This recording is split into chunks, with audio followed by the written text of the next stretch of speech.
Hi everyone, I'm Spell, welcome back to the channel, and today I'm gonna tell you about the plans I have for Alma. Alright, these are things that I want to do to Alma to improve basically on the comfort and then maybe on sound and all that. So let's jump right into it. So the first thing I want to do is the handlebars. And why is that? Because the handlebars will increase my comfort. The way the Sport Glide handlebars are, it puts me on a more aggressive type of position, or like if you really want to go deep on those turns and all that, that's the kind of position you want to be at. That's very aggressive. So I want to have something that will put me on a more upright position. All right, so my hands will need to be slightly higher. I want like some mini apes kind of bars. They need to be a bit closer to me, so I'm a bit more relaxed, you know, because that's the type of rides I like to do, is just to relax on this type of roads. So some higher bars would increase my comfort a lot. And with that, I'm actually doing the grips. There's nothing wrong with the grips itself whatsoever, but as I'm doing the bars, you know, I could maybe get some more premium type of grips, maybe heated grips even. I don't really use it, as you know, I have my heated gloves and the gloves are way better than the grips. But if the difference in price isn't that much, I might just go for the heated grips, and that's me done. And another thing I want to do after the bars, and again this will be another thing that will increase my comfort on the bike, is the foot pegs. I want to replace them with floorboards, so that's on long trips I can just change my leg position, so I can, you know, relax and not get too tired. At the moment, I mean, what you can do, you ride like this, and you could move like this or like this, so it is not really ideal. You don't really support your full feet on it. So yeah, I would love to do that. Well, I could do that too if I want to, but it is not the same as running floorboards. I might get the ones from Harley-Davidson, like the ones on Fat Boy or the Heritage, or even the ones they had on the Slim. Those will fit here on the Sport Glide, and I think, you know, that would be awesome for my comfort. Another thing that I'm planning on doing is the exhaust. As I said before in other videos, it doesn't sound bad, especially when you open it, but it is still missing some of that Harley sound that we know. I really want to do that. Possibly when I do that, I'll do an entire stage one whilst we are there, why not? But at the moment I'm not entirely sure which slip-on to go for. There is the Reinhardt. It sounds awesome, but I never really heard one I know, right here in front of me, so I'm not entirely sure if that thing is too loud or not, or if it sounds as good as it sounds on YouTube. So I'm really not entirely sure. And one thing is, it doesn't come with baffles or whatsoever, so the sound that it comes with, that's it. You know, if it is loud, it is loud. You cannot do anything about it.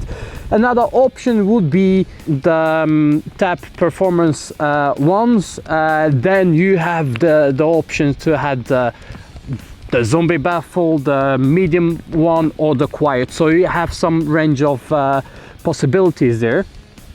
And the best of them all, but that would cost you an arm and a leg, is the Jekyll and Hyde. And that thing is crazy expensive. We are talking about 3K to have it fitted on the bike. That's, I mean, yes, it will make it fully legal, you know, in countries like Switzerland, Germany and all that, where they are like very strict on the noise levels. And I guess here in the UK, sooner or later it will be like that too. So one thing I forgot to say about the Jekyll and Hyde, it is a very smart system, so you can control it with a switch here, where basically you can choose it to be quiet, medium or loud. kind of thing. So it has a valve that you can close it, have it semi-opened or fully opened, and that will give you different sounds and different levels. But 3K for that, I'm not entirely sure if I can justify it. So yeah, we'll see. That's why I really want to hear the Reinhardt's and the type performance before actually decide going for that. And another thing is there is an extra O2 sensor here, and I've seen cases online where when they do the O2 delete and remap the entire thing, sometimes then people are plagued by the engine lights coming on from time to time. So that's one thing to have in mind. Again, I'm not in a rush. I would rather do the handlebars and the foot bags first, well in this case getting floorboards, before actually moving to the exhaust system. Let's move on to something else. Another thing I want to do is to get the saddlebags painted in black. The way it is fine, but if you see the deluxe model, for example, of the Sport Glide with the painted bags, it looks so much better. So I really want to do that in the future. Another thing I need to do here on the back is to add the rack so I can get a bag to go touring. And speaking about that, I was thinking about getting one of the Saddleman tactical, I think the S3500 bags. They are out of stock here in the UK, but you know, hopefully I'll be able to get one before May or June. So yeah, getting this machine ready to tour. I might actually upgrade the turn signals to LED, those from Custom Dynamics that has like the daylight running light here in the front, the white ones. They look absolutely brilliant and will be another, you know, extra safety feature on the bike. A bumblebee. Another thing I actually might do is to change this plastic strip for the metal tank bib of the Fat Boy. I think it would look absolutely fantastic on this bike. Another thing I want to do this year is to have the entire bike ceramic coated.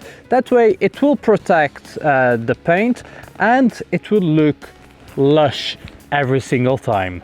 And I don't really have anything else that I really want to do.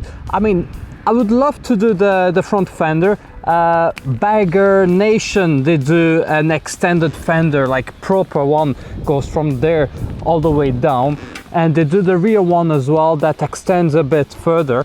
That would be awesome, especially on the front. It would protect the rest of the bike from debris and mud and all that.